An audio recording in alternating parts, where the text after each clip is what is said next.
A ver, yo quiero pedirle algo antes de entrar a la palabra, porque es importante. Hemos alabado al Señor, lo hemos adorado. Ahora le permitimos al Espíritu Santo un momento que empiece a obrar en nuestra vida y en nuestro corazón. Yo quiero pedirte algo, quiero pedirte un momentito, un par de segundos. Cierra tus ojos y vas a llevar tus manos hasta tu corazón un momento. El Señor me inspiraba un pasaje bíblico muy hermoso hace un par de días. Yo quiero invitarte a que lo vivas conmigo. Cierra tus ojitos, pon tus manos en tu corazón y hoy permitamos que ese Espíritu de Dios que habita en medio de la alabanza a su pueblo, que ya está en este lugar, empiece a ministrar profundamente en nuestros corazones. Yo hoy quiero que te sitúes en un momento preciso de tu vida, en el hoy. En el hoy que probablemente tiene tribulaciones. En el hoy que probablemente tiene dificultades. Y es que cuando la palabra del Señor iba a hablar del corazón, iba a decir cosas espectaculares. Ante todo y sobre todo, guardad vuestro corazón, porque de él mana la vida. Porque ahí donde está tu tesoro, ahí está tu corazón. Porque de la abundancia del corazón habla la boca. Todo nace de aquí y todo brota de aquí. Por eso hoy yo quiero pedirte que te detengas un momento y antes de entrar a la palabra, tú le presentes al Señor tu corazón. Yo no sé cómo has venido, no conozco tus cargas, tu cruz, tu lucha diaria, tus lágrimas de madre, tus lágrimas de esposa, tus aflicciones de esposo. No las conozco. Pero hay alguien que te conoce, hay alguien que conoce, dice la Escritura, a cabalidad cuántos cabellos hay sobre tu cabeza. Hay alguien que conoce tu vida. Y que hoy, una vez más, como dice el libro del Apocalipsis, mira que estoy a la puerta y toco. Si alguien escucha mi voz, si alguien escucha el llamado, yo entraré, me quedaré y cenaré con él. Dile: Señor, aquí está mi corazón. Aquí está mi corazón sin fingir. Aquí está mi corazón sediento. Se vale decirle: Señor, se me agotaron las fuerzas. Se vale decirle: Señor, no puedo más. Se vale decirle: Padre, esta tarde, ¿sabes? No tenía ni siquiera ganas de venir. Se vale ser honesto y decirle: Padre, yo necesito de ti. ¿Y sabes cuál era el versículo al cual el Señor me llevaba hace unos días? El Señor le habló al profeta Jeremías y le dijo: baja a la casa del alfarero y mira cómo el alfarero con sus manos trabaja la greda, trabaja el barro. Lo hizo pues, dice la palabra de Dios, y el profeta bajó a la casa del alfarero y viendo cómo el alfarero le daba forma a una vasija, notó el profeta que la vasija no estaba bien, que estaba maltrecha, que había algo que no estaba bien en esa vasija. Pero el profeta pensó que el alfarero iba a remendar aquella vasija y notó la acción que Dios quería que viera. El alfarero no la remendó, el alfarero rompió la vasija para hacer una nueva. ¿Y sabes por qué esto tiene sentido? Porque la vasija esta tarde es tu corazón y el mío. Hoy dile: Padre, en medio de tus lágrimas, en medio de tu crisis, en medio de tu tribulación, dile: Señor, rompe mi vasija. Vamos, dale autoridad, dale permiso al Señor, porque de otra manera saldremos como entramos. Y la intención de esta tarde es que salgas como llegaste. Dile: Señor, rompe mi cántaro. Dale permiso al Señor. Si tú habías pensado que habíamos llegado esta tarde para que el Señor medio nos remendara la vida, estás equivocada, hermana, estás equivocado, hermano, porque hoy el Señor te trajo para romper ese cántaro y hacerlo nuevo. Porque una de las promesas del Señor es maravillosa: y pondré un vino nuevo. Dile: Señor, quiero de ese vino nuevo en mi vida. Ven, Espíritu Santo. Hay gente que está experimentando en este momento como el Señor termina de romper esa vasija que ya estaba rota. Ven, Espíritu de Dios. Yo te pido, hermano servidor, que me apoyes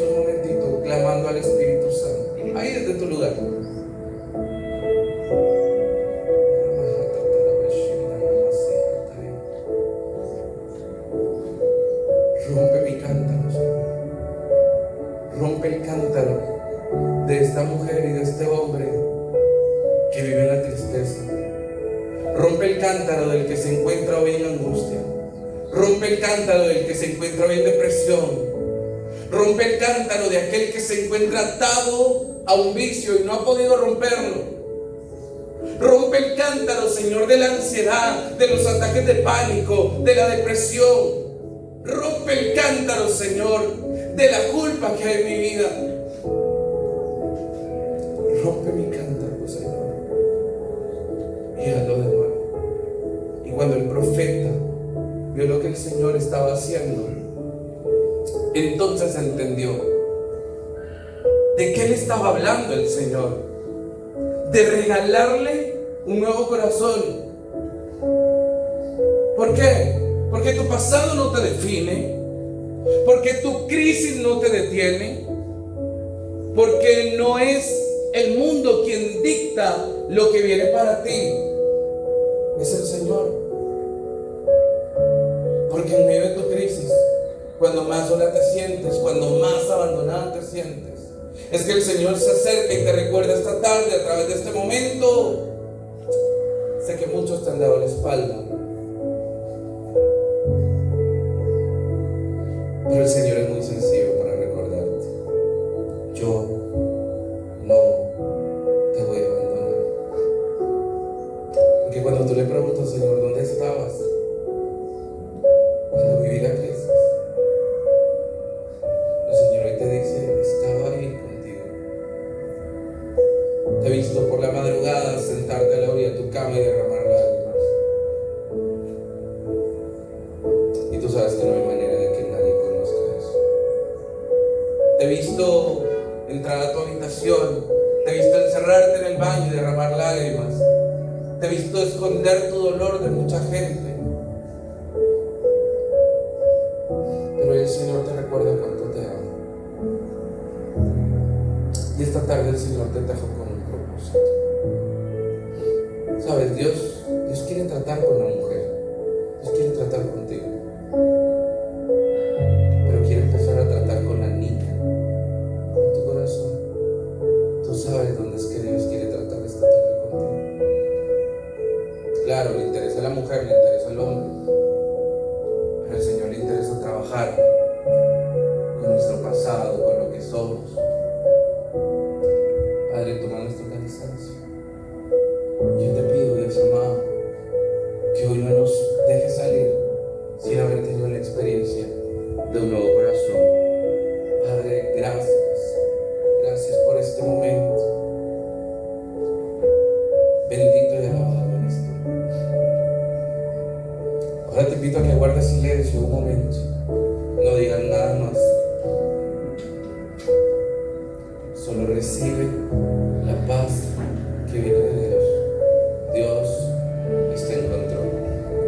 Encomendamos esta enseñanza al Inmaculado Corazón de María, al Sagrado Corazón de Jesús, y que sea el Espíritu Santo el que hoy provoque la transformación y el vertir un vino nuevo en odres nuevos.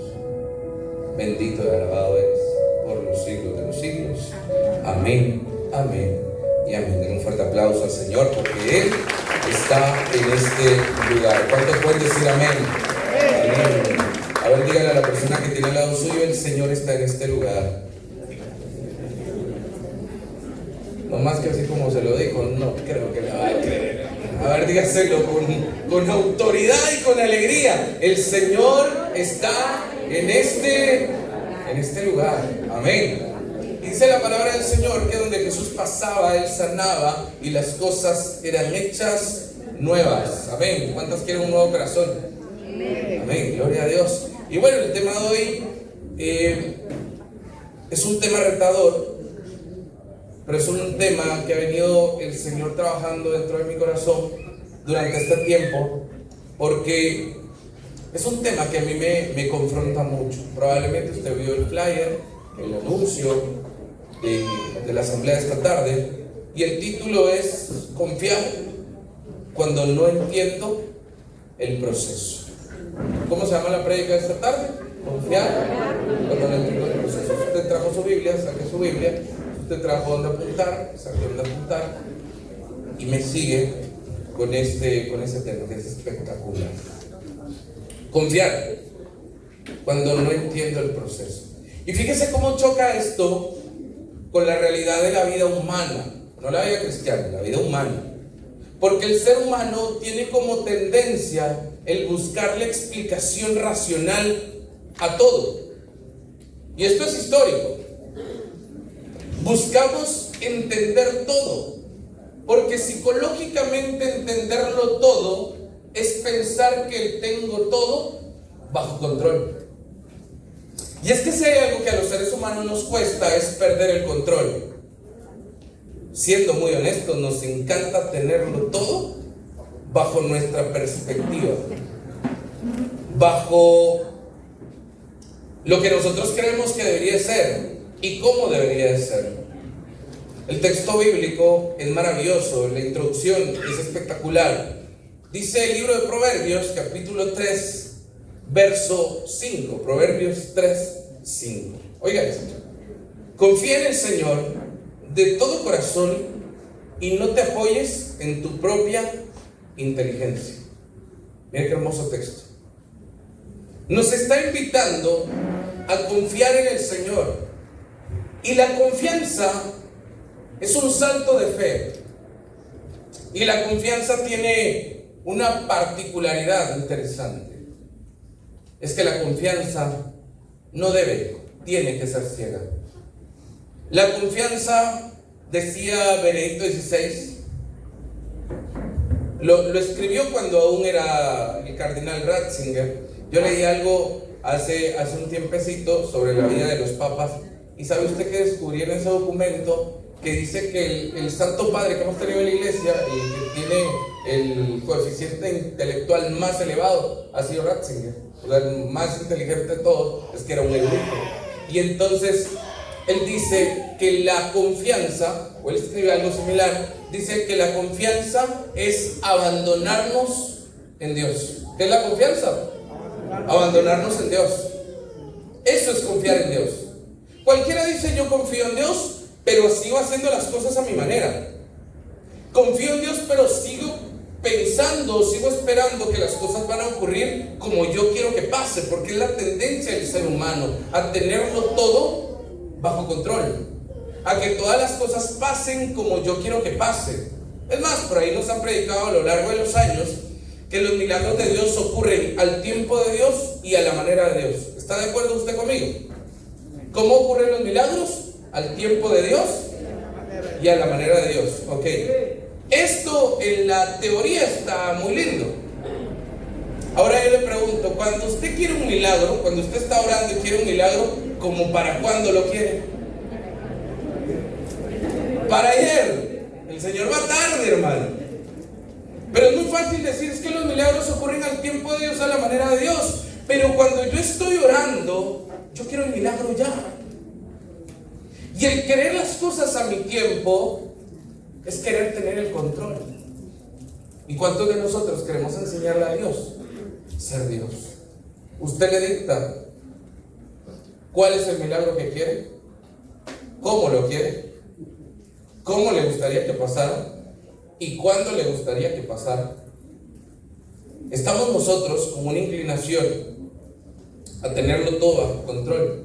Y hoy la palabra nos invita a confiar, aun cuando no entiendas el proceso. El proceso que es necesario en la vida del cristiano. El proceso que se vuelve una urgencia porque es parte de la conversión. ¿Sabe usted que sin proceso no existe una verdadera conversión? ¿Por qué? Porque el proceso le va a dar lugar a algo que se llama el propósito de Dios. Y si usted y yo vamos al libro de Romanos, capítulo 8, verso 28, a mí me encanta ese texto bíblico, porque habla de una realidad de vida cristiana. Dice: todo obra para bien de aquellos que aman al Señor. A ver, ¿usted ama al Señor? Amén. Amén. Ok. A ver, póngale la mano a la persona que tiene al lado suyo. Póngale la mano, con confianza. Le voy a volver a recitar, parafrasear. todo obra para bien de aquellos que aman al Señor. Y ahora mire al que tiene ahí al lado suyo, el que le puso la mano, y dígale: hermano, deje de quejarse, dígale.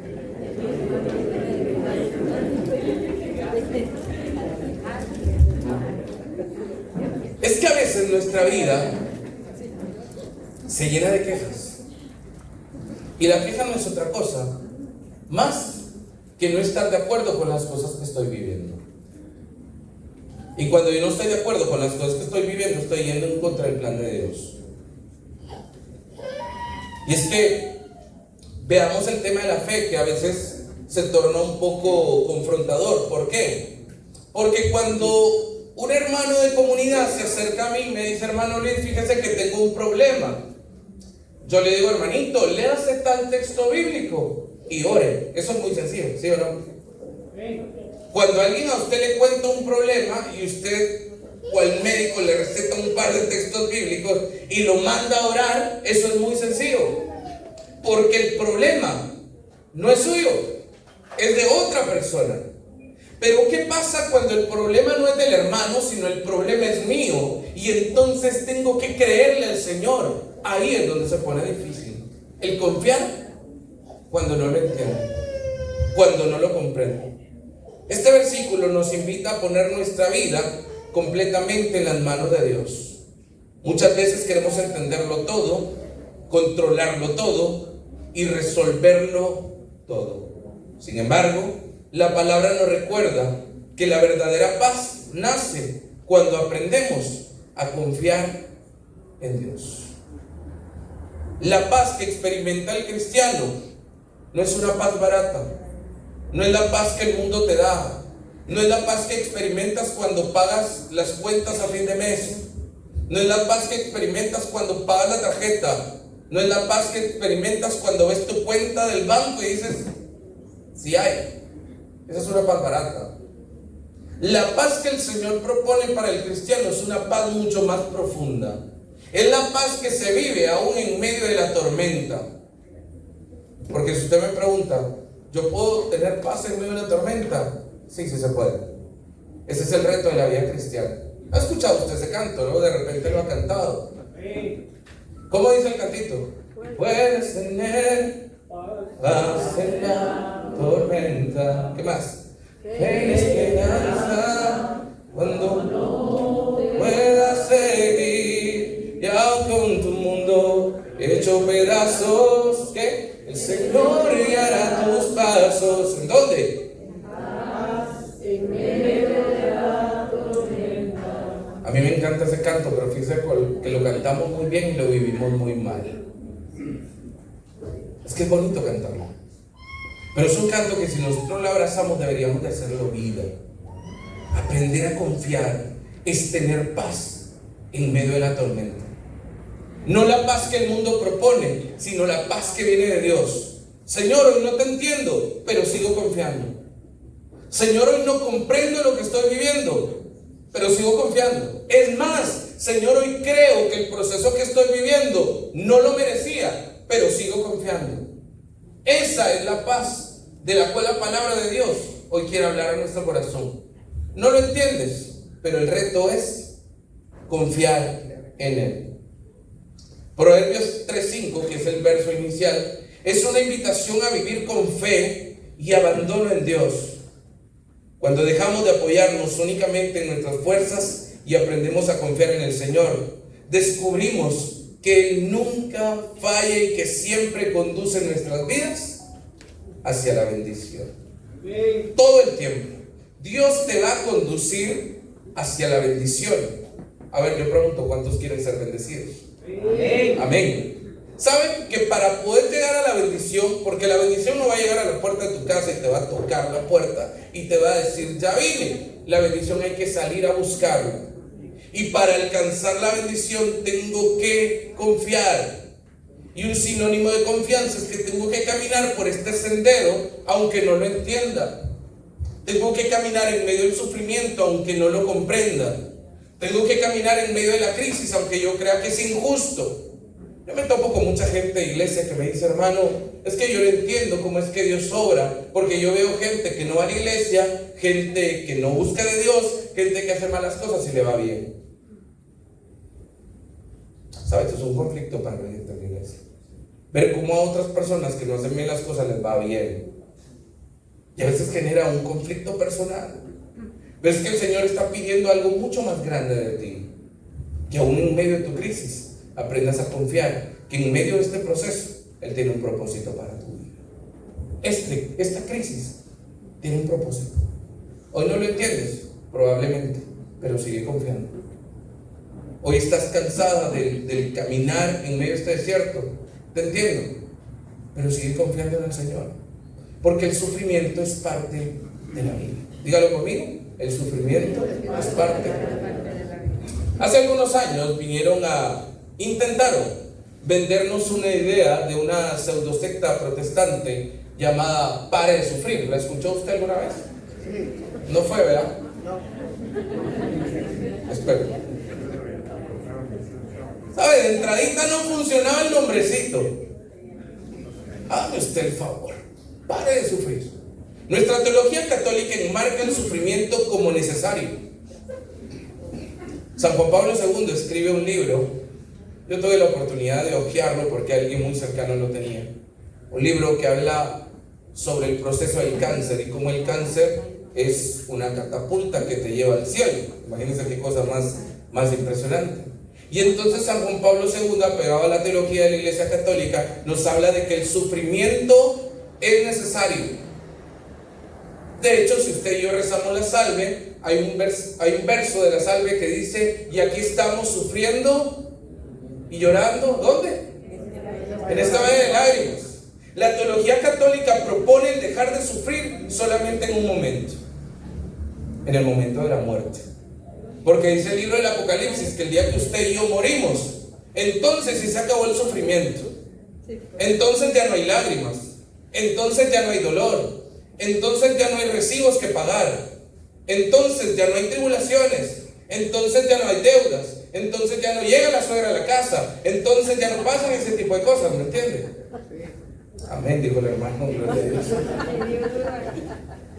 Entonces, el sufrimiento es parte de la vida, y este sufrir de nuestra vida no se acaba hasta el día que el Señor nos llame a la vida eterna.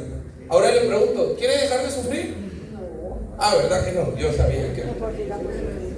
Sigamos sufriendo, pero confiando en el Señor. Confiar cuando no entiendo el proceso. No entiendo, pero hoy decido confiar. ¿Sabe usted que la confianza no es sentir bonito? La confianza tampoco es una emoción linda. Ay, mira, hermano, que yo estaba orando, mira que yo sentí las alas de los ángeles. Está bien, sienta lo que usted quiera. Pero eso no es confianza. Confianza es una decisión. Confianza es decir: Señor, hoy estoy metido en el agujero, pero te sigo creyendo. Confiar es decir: Señor, acabo de recibir el diagnóstico del médico, no dice lo que yo quería que dijera, pero te sigo creyendo.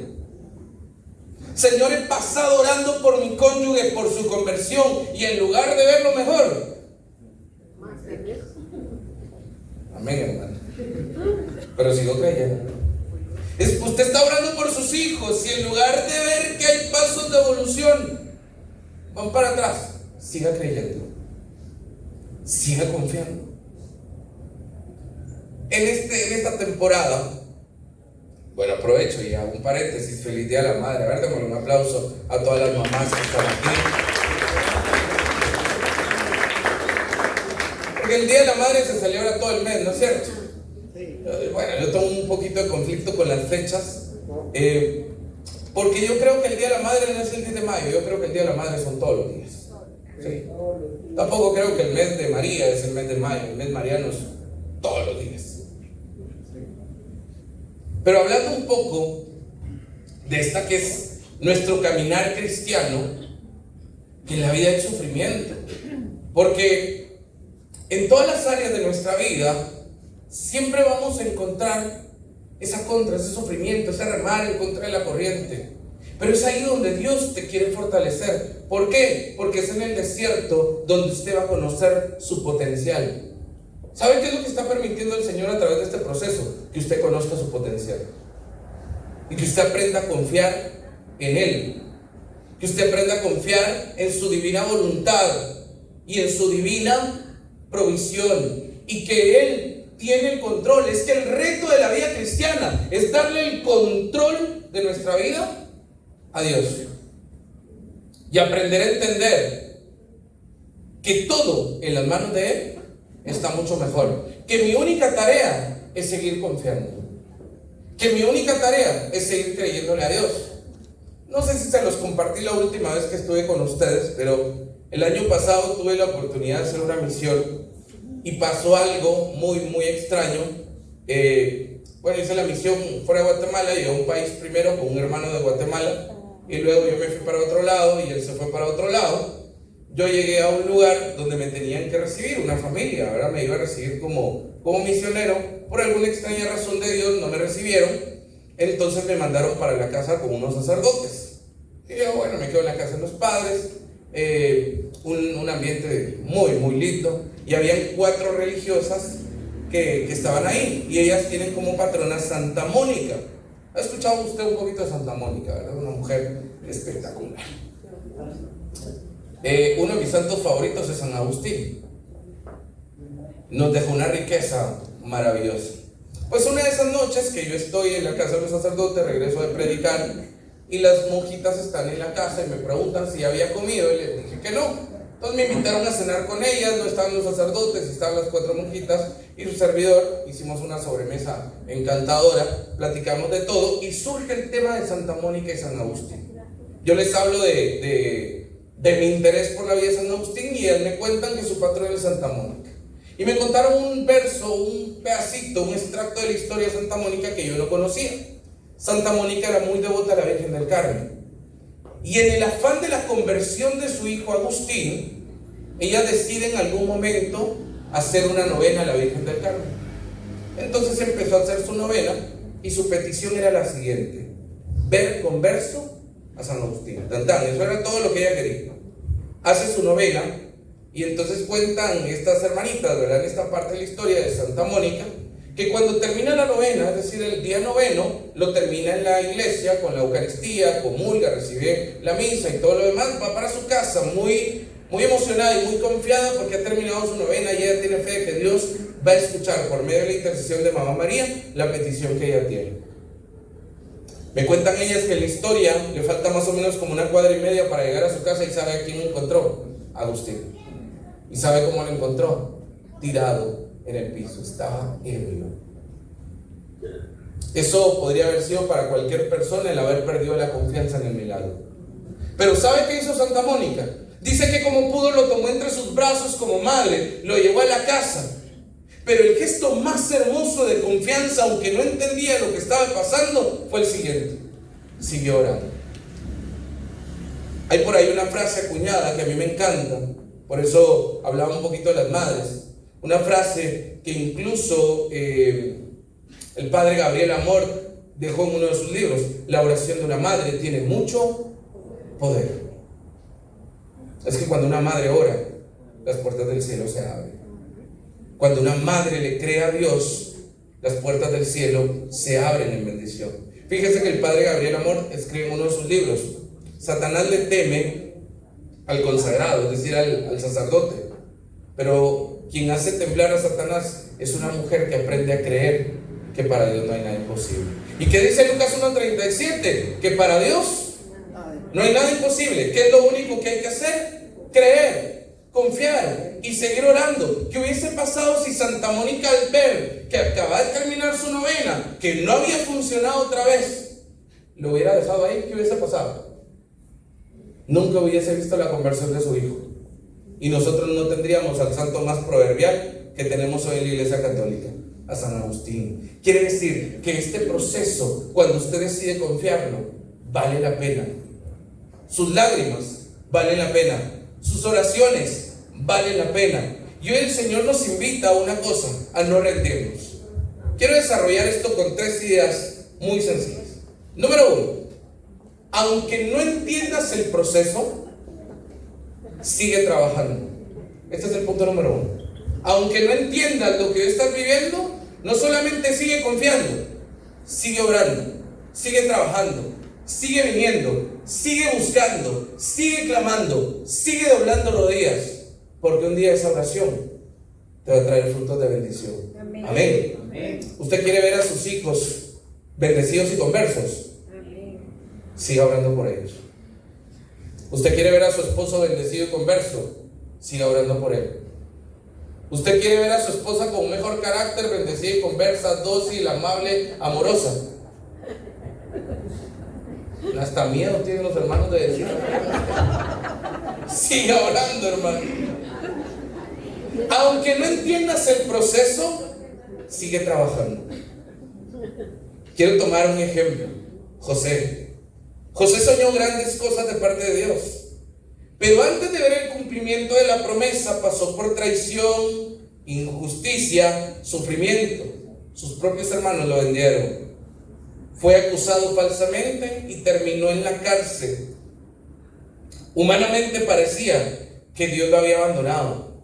Miren qué interesante la historia de José, porque a veces nuestra vida se parece un poco a esa historia. Sentimos que nada nos está saliendo bien.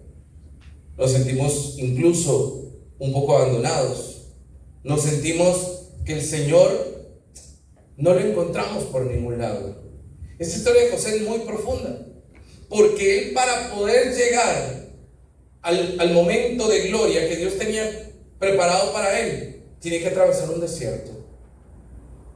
Jesús, en su vida terrenal y en su ministerio de redención, es exactamente lo mismo. Para llegar al domingo de resurrección, hay que pasar por el Viernes Santo, hay que pasar por la cruz, y nos enseña a no rendirnos. Si usted reza o medita el Vía Crucis los viernes de Cuaresma, se va a dar cuenta que hay 3 estaciones que se repiten: la 3, la 5 y la 7, si no me recuerdo. Jesús cae por primera vez, Jesús cae por segunda vez, Jesús cae por tercera vez. ¿Cuántas veces, según la tradición, Jesús cae? 3 veces. ¿Cuántas veces se levanta? 3 veces. Jesús hoy nos muestra cómo en medio de las crisis Él nos invita a levantarnos una y otra vez, una y otra vez. El Padre Pío de Pietrelcina decía: ora, espera y no te preocupes. A ver, aprendas esta frase conmigo.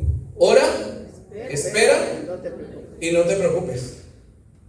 Hace algunos años mi mamá me regaló una taza. A mí me encanta el café, y me regaló una taza muy bonita, porque cuando la tomo, en la parte del frente de la taza dice: si estás preocupado, ora. Eso es lo que dice la taza. Y cuando uno bebe el café, dentro de la taza está la segunda parte. Dice: y si ya oraste, no te preocupes. Si estás preocupado, ora. Y si ya oraste, no te preocupes. Dios ya te ha escuchado. Amén. Dice Jeremías 29:11. Dice la palabra del Señor: mira, yo sé muy bien los planes que tengo para ti, afirma el Señor, los cuales son planes de bendición y no de calamidad, a fin de darte un futuro lleno de esperanza. Palabra de Dios. Te alabamos, Señor. Probablemente hoy usted y yo no entendemos lo que estamos viviendo. Probablemente hoy es difícil seguir caminando y seguir confiando en Dios cuando nuestros ojos humanos aún no tienen la capacidad de ver lo que viene. Probablemente hoy es mucho más sencillo el querer dejarlo todo y dejar de confiar. Porque a veces las crisis nos llevan hacia eso. Porque el ser humano, en un tema de fe, tiene que pelear contra muchas cosas. Y hoy muchos de nosotros llevamos muchas crisis, y sobre todo crisis que peleamos en soledad. Y el Señor hoy nos invita a nosotros a no pelear con nuestras propias fuerzas. Lo decía Proverbios 3:5. Confía en el Señor con todo tu corazón y no te acomodes y no confíes solamente en tus propias ideas. Esto es una batalla profunda de fe. Porque hoy yo me puedo ver en el desierto, pero el apóstol Pablo decía algo hermoso: lleven todo pensamiento cautivo a la presencia de Dios. Y eso significa llevar mi vida hoy al plan que Dios tiene para mí. Le acabo de recitar Jeremías 29:11. ¿Cuál es el plan que Dios tiene para mí? Un plan de bendición. Un plan de bendición. ¿Lo estoy viviendo en este momento? Probablemente no. ¿Lo veo lejos en este momento? Probablemente sí. Y es que ¿saben cuál es nuestro problema? Que nosotros vemos llegar la bendición conforme a nuestras propias fuerzas. Y entonces usted ve la deuda y usted empieza a hacer sus números, y sus números humanos no pegan. Porque el que te va a sacar de la deuda no es tu sueldo, es el poder de Dios. Amén. El que va a llevar a la conversión a aquella persona no son tus ganas de que se convierta, es tu oración, es tu intensa oración cuando tú sigues obrando. Es que lo peor que nos puede pasar en medio de la crisis es dejar de creerle a Dios. Él espera que usted y yo tengamos una fe que es certeza, pero que también es ciega. ¿Qué dice Hebreos 11:1? Fe es tener la certeza de que lo que estoy esperando, aunque no lo pueda ver en este momento, va a ocurrir. Yo he estado en medio de mi proceso últimamente, que ha sido un proceso un poquito complicado. He estado diciéndole al Señor una cosa. Esta ha sido mi oración. Si usted me pregunta si yo le pido al Señor que me sane, no le pido al Señor que me sane. Tuve una conversación con mi asesor espiritual hace un tiempo. Entonces, cuando yo recibo el diagnóstico con el que hoy estoy viviendo, yo llego y le digo: Padre, me pasó esto y esto y esto. Y el Padre me dice: vamos a orar. Y es un hombre muy espiritual. No sé, 10 días después recibí una llamada de él. Preguntó que cómo estaba, me dijo que cuándo podía llegar. Y le dije que iba a llegar. Llegué a su casa, platicamos un ratito, compartimos un momento. Y el sacerdote a mí me dijo algo. Yo esperaba que él me dijera algo, ¿no?, en torno a mi sanación. Y me dice: Luis, está orando mucho por ti, y el Señor me dio una palabra para ti. Y dije: amén, gloria a Dios. Antes de que me la dijera, yo ya la había recibido en mi corazón. Y él me dice el Señor que tienes que abrazar tu proceso y ser feliz en medio de tu proceso. Y yo entendí que es lo que el Señor quiere para mi vida. Si usted a mí me pregunta si Dios puede sanarme, yo creo que Dios puede sanarme, porque para él no hay nada imposible. Amén. Pero creo que Él quiere algo más de mí en este momento. ¿Y sabe qué es lo que quiere?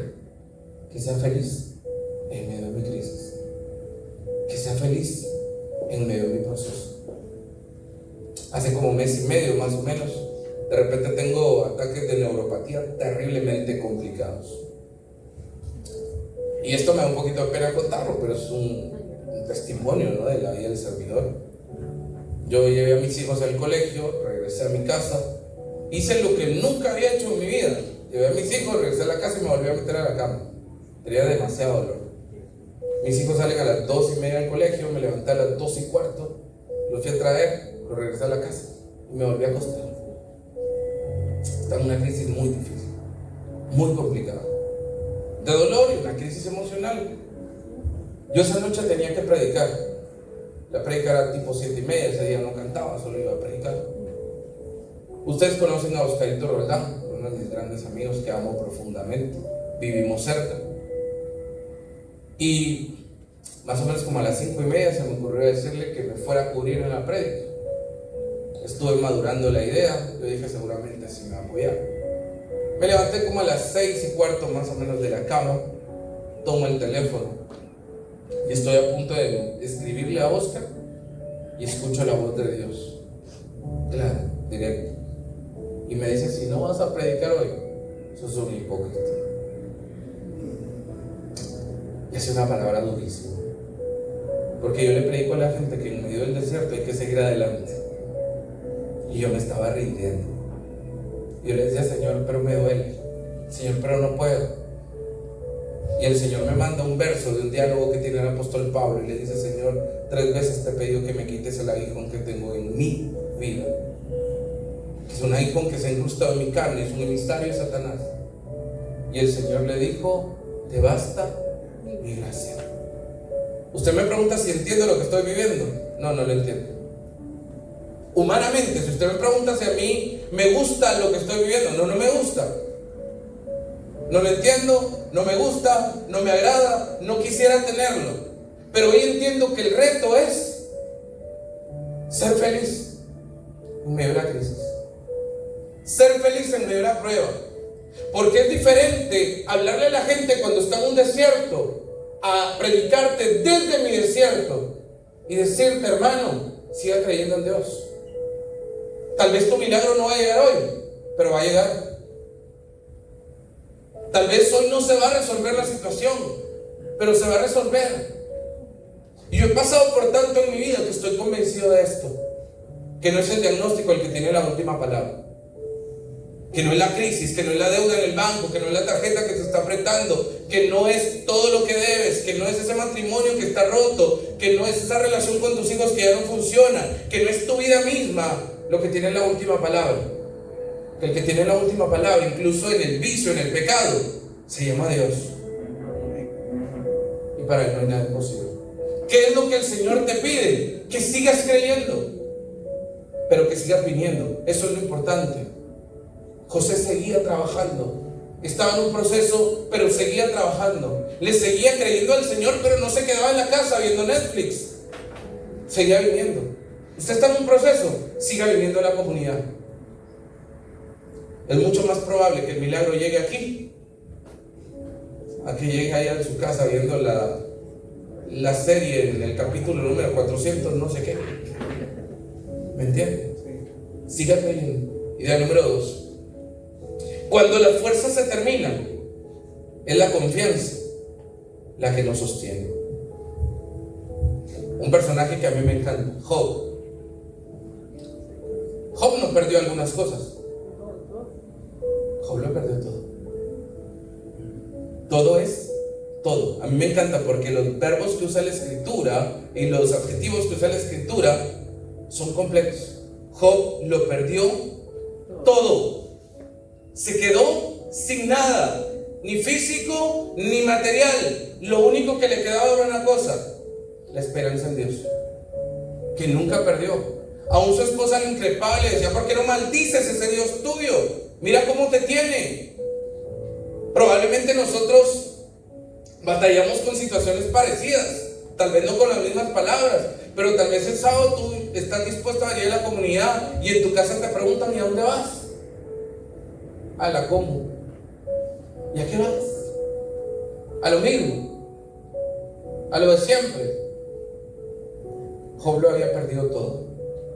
Estaba en medio de la peor crisis de su vida, pero decidió creerle a Dios. ¿Cuál es la invitación de esta tarde, hermano? No es indispensable que entiendas lo que estás viviendo. Lo que es indispensable es que le creas a Dios, que en medio de este proceso Él tiene un propósito para tu vida, que este no es el final.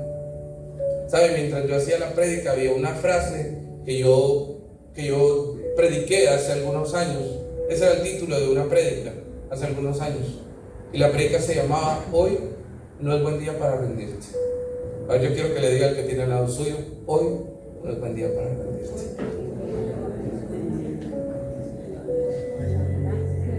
No es buen día para rendirte. Yo leí una historia en un libro de un hombre llamado Robert MacArthur. Este hombre era escalador y él iba a escalar el Everest. Él lo escaló en una temporada bastante complicada. Iban con un grupo de escaladores y hubo un momento donde ya no podían más, y entonces ellos toman la decisión, el grupo entero toma la decisión de regresarse, porque dice: es imposible, la tormenta está tan dura, la visibilidad es cero, no podemos ver, no vamos a seguir, y todos deciden bajar. MacArthur decide anclarse pone sus 3 clavos, se amarra con unos lazos y se quedó ahí. Todos bajaron, lo dejaron solo. Al siguiente día, cuando la neblina se dispersó, estaba a 5 metros de llegar a la cima. Todos se rindieron. Hermano, probablemente usted está muy cerca de llegar al milagro. No se rinda. Aunque las cosas parezcan imposibles, no se rinda.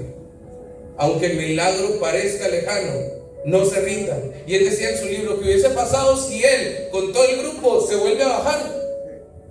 Ninguno de los que se bajó volvió a subir el Everest. Pero él pudo poner su bandera en la cima del Everest. ¿Sabe por qué? Porque en el momento justo no se rindió.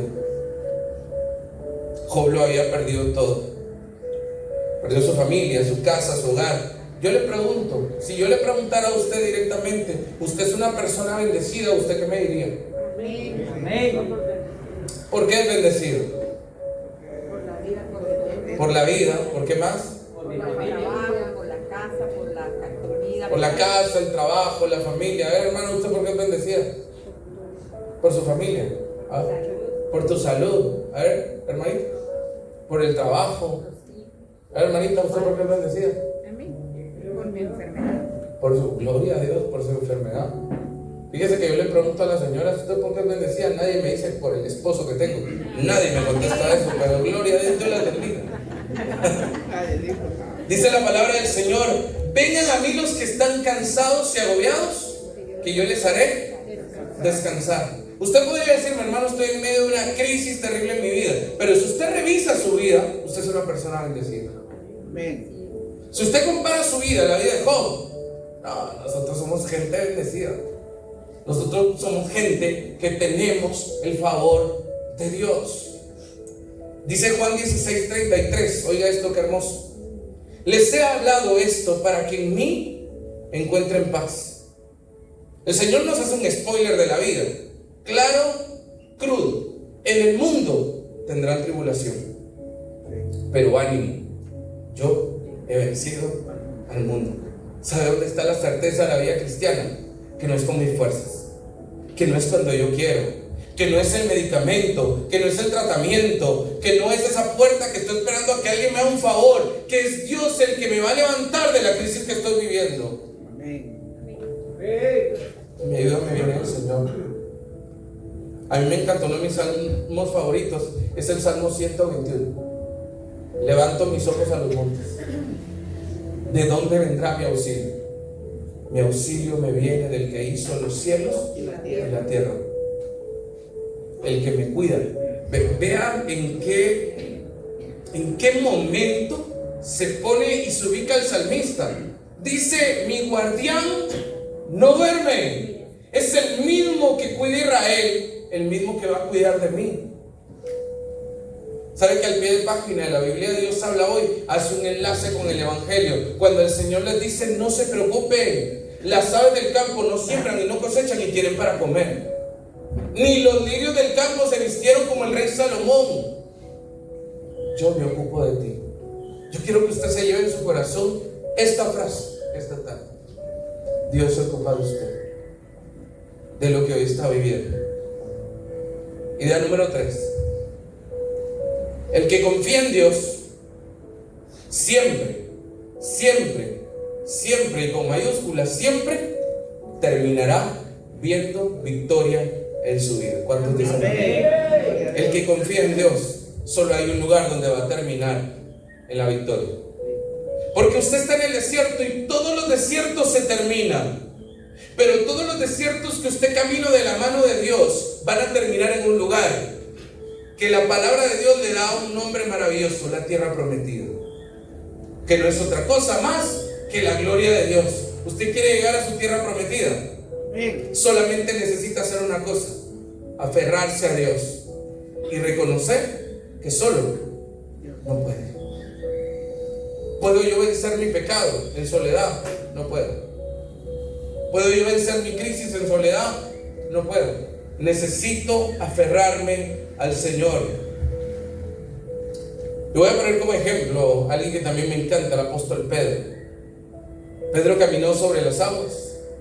mientras mantuvo, porque esta es la analogía, ¿no?, que hemos entendido. Pedro caminó sobre las aguas mientras mantuvo su mirada puesta en Jesús. Cuando dejó de ver a Jesús, comenzó a hundirse, porque puso su mirada en el lugar equivocado. Y esto a mí me permite decirle algo: deje de ver el problema, deje de ver la crisis, deje de ver la enfermedad, deje de ver el diagnóstico, deje de ver la falta de conversión y empiece a poner su mirada en el lugar correcto. Porque si usted mira el problema, no va a salir de ahí.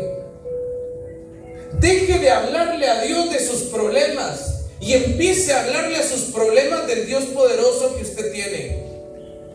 Deje de pedirle a Dios que lo saque de esa crisis, de ese pecado, de esa atadura, y empiece a llenarse el poder del Espíritu Santo, hablarle a ese pecado, a esa atadura, a esa crisis del poder de Dios, que es su Padre. Dice Isaías 41:10: no tengas miedo, yo estoy contigo.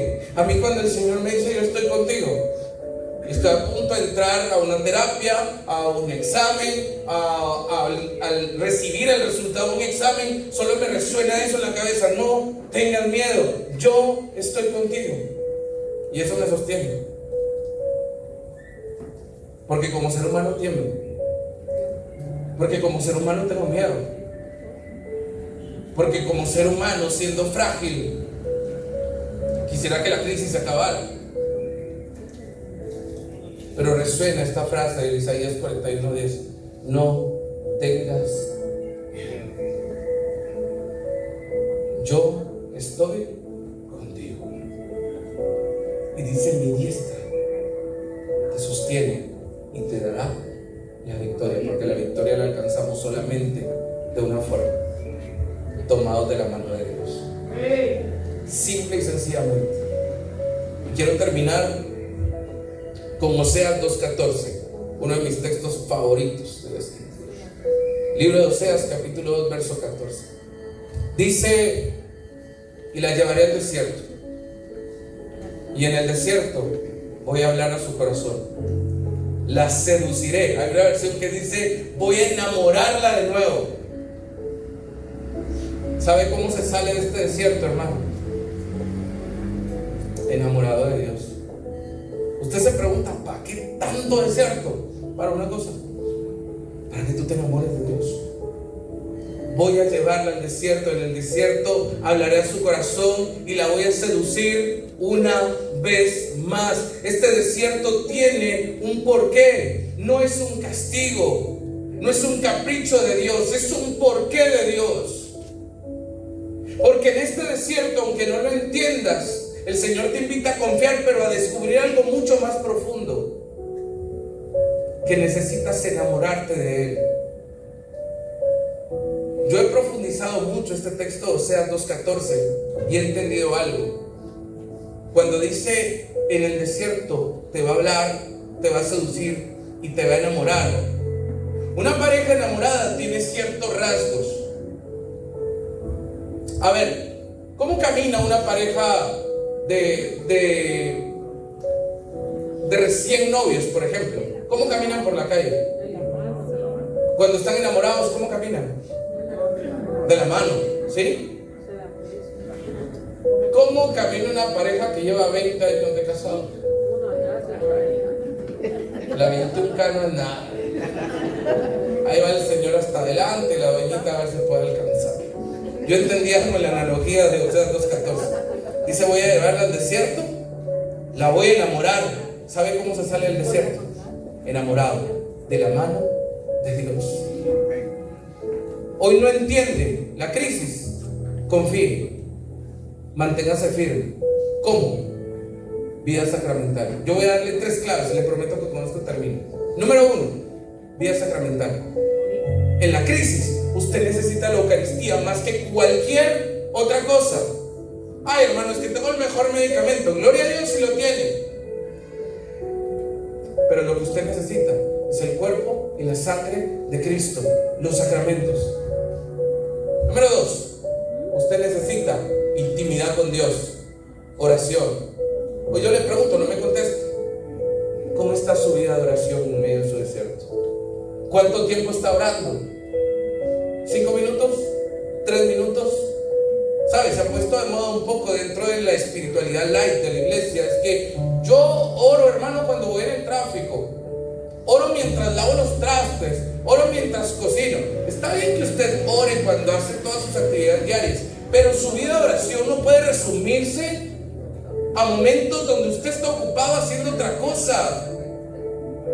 Porque queremos oír a Dios, queremos recibir directrices de Dios, pero así no se hace.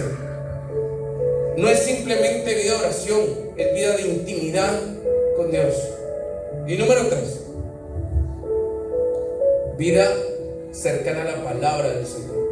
Hay un montón de gente que a mí me dice, hermano, yo quisiera escuchar la voz de Dios. Sencillo, abra su Biblia.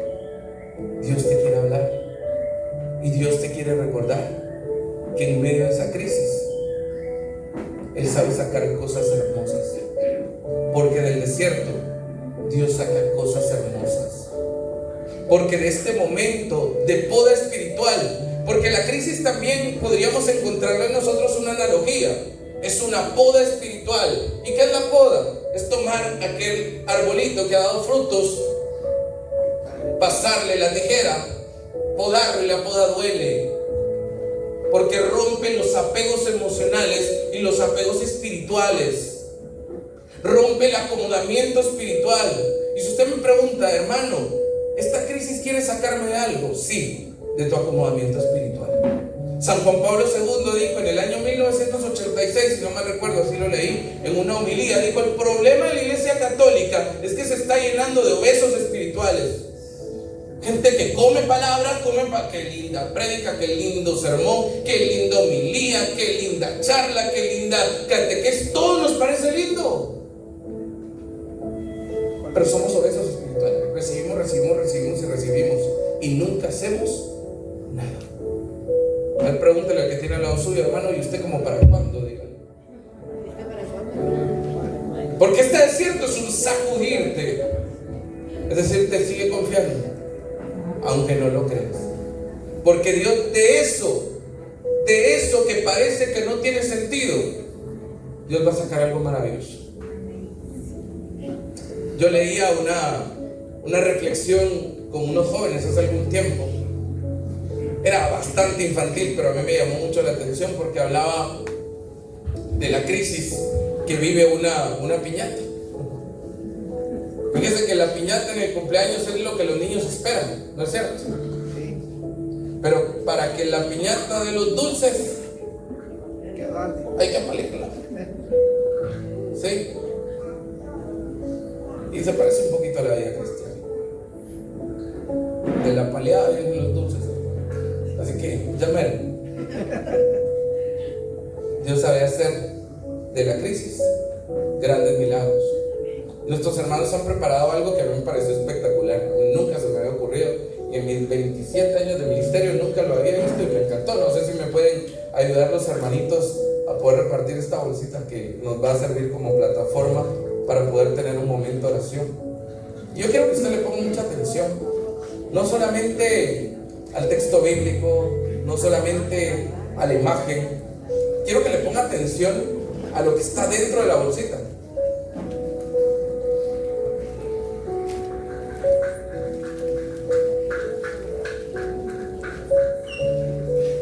¿Qué rico los poporopos, no es cierto?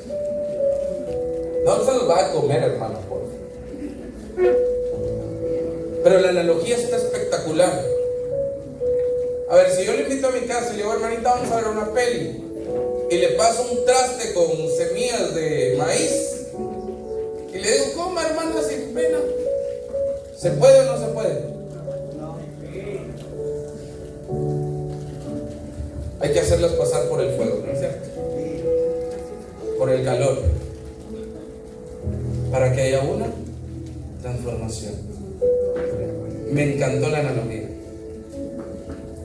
porque no queremos nosotros, o sea, nosotros queremos llegar a la transformación sin pasar por el dolor. Ay, Señor, aquí transformame, Padre. ¿Y sabe? Porque somos cómodos espiritualmente. El Señor lleva a Pedro y a otros 2 discípulos más al monte de la transfiguración, y entonces ven a Elías, ven al Señor transfigurado y ven su rostro, y entonces Pedro dice: Señor, hombre, quémonos aquí, si aquí la cosa está bonita, vamos 3 chocitas y listo. Una transformación sin sacrificio.